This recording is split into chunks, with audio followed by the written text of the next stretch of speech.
Our portfolio is just now starting to see the business traveler coming back. We have 5 hotels that are highly tech-driven that have seen limited demand for the last 2.5 years, and that's really taking off. I'm here today with Dennis Craven, EVP and COO of Chatham Lodging Trust. Chatham Lodging Trust recently sold 4 hotels in Texas and Massachusetts for $80 million to focus on newer properties. Can you talk about some of the strategic thinking behind that move? Absolutely, it's something we're pretty proud of. In addition to just the 4 hotels, we've actually sold 5 hotels since the start of the pandemic for about $150 million. Older hotels, average age of about 26 years.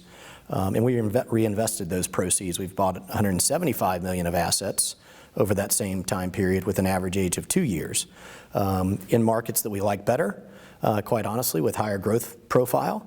So we think overall it's an accretive transaction for our shareholders, for us, and really helps redefine our portfolio as we kind of move forward from coming out of the worst period in our history. How do you see lodging and resort REITs performing broadly 2 years after the start of the pandemic? Listen, the world has been driven by leisure travel for the last 21 months or so. And I think some of our peers have seen a tremendous benefit of that, with people willing to pay whatever they want to go to a nice place around the country for vacation. Certainly that's going to start leveling off, we believe, in terms of an overall industry, because people are going to have more choices of where they want to travel. You can travel internationally freely and to most places, but we think so that has an impact of probably bringing that down a little bit.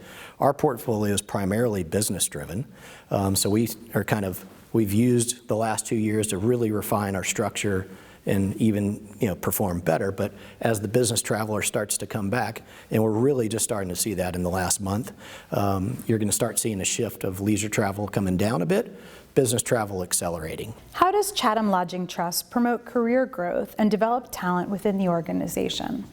Absolutely. We're proud of who we have as employees. We think we have a great company that's in large part due to those employees. And most of our middle and upper management have been promoted from within.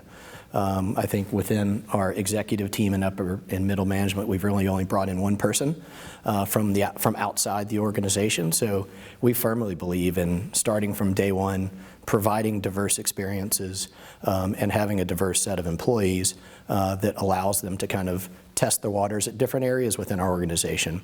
If you were giving a 30-second elevator pitch, what would you say are the 3 top reasons to invest in your company? Our portfolio is just now starting to see the business traveler coming back. We have 5 hotels that are highly tech-driven that have seen limited demand for the last 2.5 years, and that's really taking off. So if you look at our stock price, there's a tremendous upside because people are waiting, a kind of a wait-and-see approach to the business traveler for us specifically. So that's coming, and it's coming rapidly. So first of all, valuation opportunities. And then for us, we've got as we talked about in the first question, we've got a great refined portfolio. We got rid of a lot of older assets that needed more capital.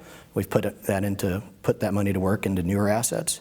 And then lastly, we've historically, since we went public in 2010, we've operated with the highest margins in the space.